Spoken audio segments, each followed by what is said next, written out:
I find that I reached that state of the 98%. I don't know.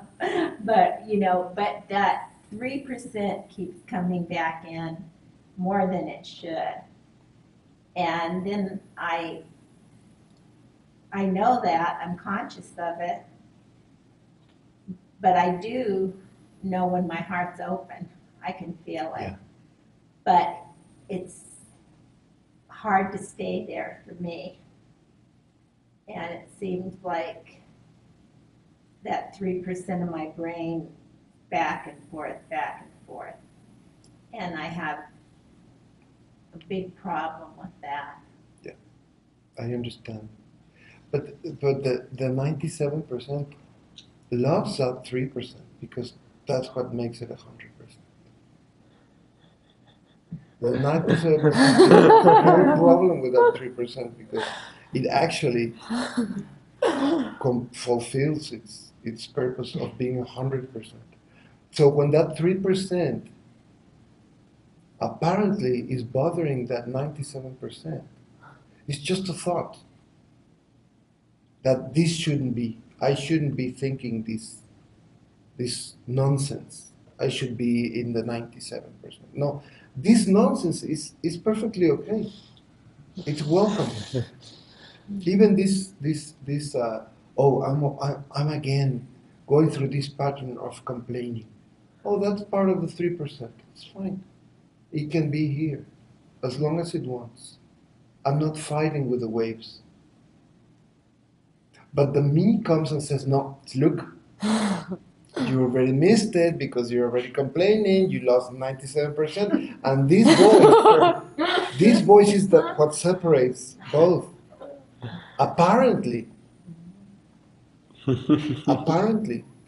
So, when we started today the satsang means communion in truth, communion in from the heart to heart communion in the now. I was saying, or it was said that being includes everything. Being is the background, the presence, like you said, I'm aware of it. I'm aware of the 3% coming in. You are aware, and the moment you recognize that you're aware of that nonsense, whatever it may be, complaining or guilt or shame or anger or whatever, the moment you're aware of it, that you are already 100%. But then the me comes in and says, look, we're already again on the 3, and it's just a thought. It's just exactly. And that can be witnessed to, and that can be embraced too. We do have to fight the waves because we're the ocean. The waves can rise and fall, and there are mornings when you feel like hummingbirds. We feel very light and happy and ready to shine and hug everybody in the kitchen. And there are mornings that we feel like we're crawling to the bathroom,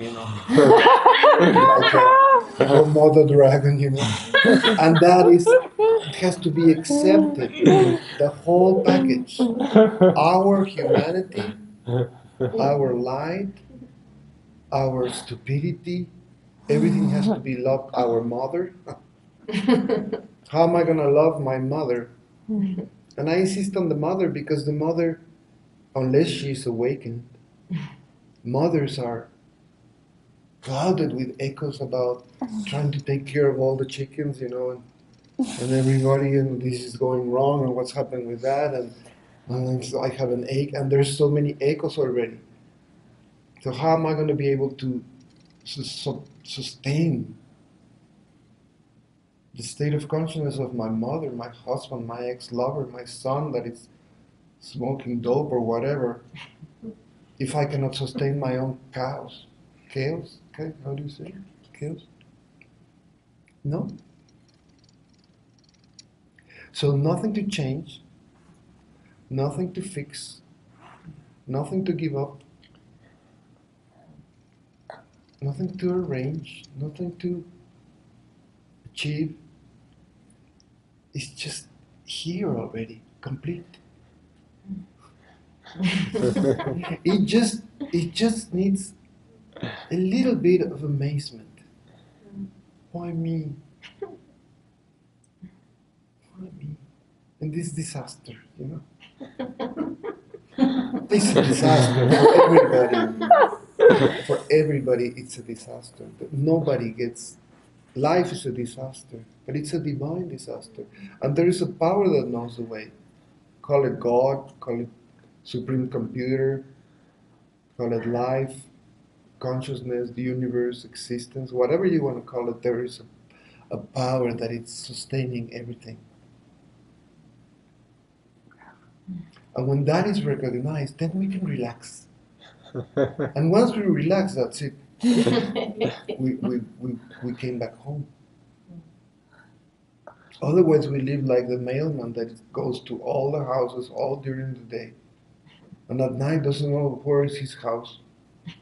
Has to sit there on the bench all night and then next day to all the houses. But we would never come home. This is coming home.